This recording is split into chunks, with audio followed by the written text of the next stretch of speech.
qui sont rentrés en contact avec le gouvernement au nom de la synergie pour créer le canal de discussion entre nous. Pour le moment, nous ne tenons pas à révéler les contours de cette médiation parce que nous tenons à ce que ça aboutisse. Voilà. Oui. Oui. C'est parce que vous sentez vous-même. Non, on nous a reporté formellement qu'il y a une liste qui comporte nos 3 noms qui sont remis à des agents de renseignement pour nous liquider, sinon nous tuer, tout simplement. Et l'information, nous l'avons eue depuis mercredi et nous avons cherché par tous les moyens à les vérifier, nous sommes avérés vrais. Nous ne vous disons pas qui nous sommes adressés, ça s'est avéré vrai. Et depuis avant-hier, hier, aujourd'hui, nous sommes dans l'insécurité totale jusqu'à ce que l'événement que nous venons de relater concernant le docteur Wala ce midi, ce matin, ne se soit produit. Voilà. L'AG a été reporté sur le lundi. Le lundi matin. Est-ce à dire que la grève continue?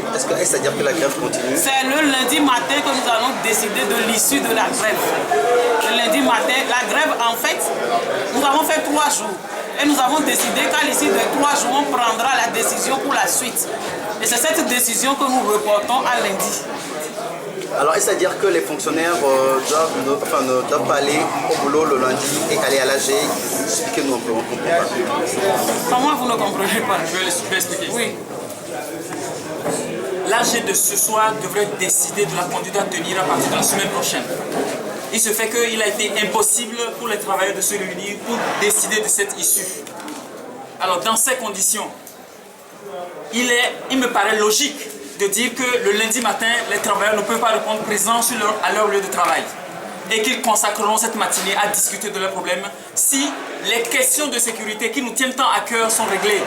Parce que nous sommes dans un état de droit quand même, où nous appartenons à un pays, une république, où nous devons être protégés.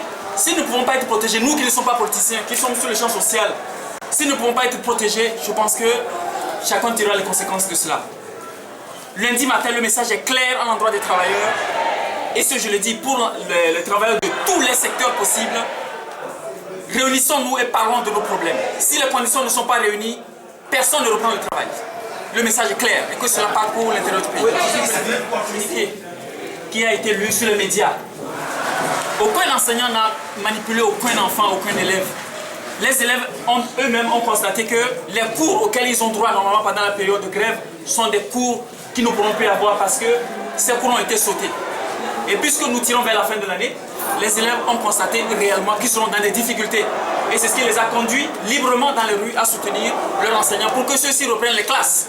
C'est simplement cette information qui a été distordue, qui a été tordue et présentée sur les médias. La synergie a démenti cela et a restitué les faits réels. Le gouvernement pense que c'est vous plutôt qui êtes réticent au dialogue. Alors, qu'est-ce que vous en dites? Parce que la dernière fois, il y a un communiqué qui est sorti de la part du gouvernement qui dit simplement être surpris de votre attitude. Nous avons répondu par un communiqué qui a été largement diffusé sur les médias. Nous avons répondu au ministre du Travail. Lui-même s'est engagé par sa signature et par cette signature, il a engagé le gouvernement togolais à reconnaître que la synergie est une organisation légale. Puisque le 3 avril, lorsque nous avons eu la rencontre au ministère de la fonction publique, il y a eu un relevé de conclusion. Et ce relevé de conclusion disait que les deux parties, à savoir le gouvernement d'une part et d'autre part les organisations syndicales représentées par la CSTT, la synergie des travailleurs du Togo, s'engageaient à discuter désormais. Alors, de quelle discussion parle-t-on au niveau du gouvernement si on nous dit dans le même temps que ces discussions ont été suspendues par le gouvernement? Je vous demande de chercher la vérité là où elle se situe et vous la trouverez. Pour compléter ce qu'il vient de dire, à l'issue de cette réunion le 3 avril, il nous avait été demandé d'envoyer un chronogramme de discussion, à l'issue de laquelle, sur la base de laquelle les discussions devaient continuer.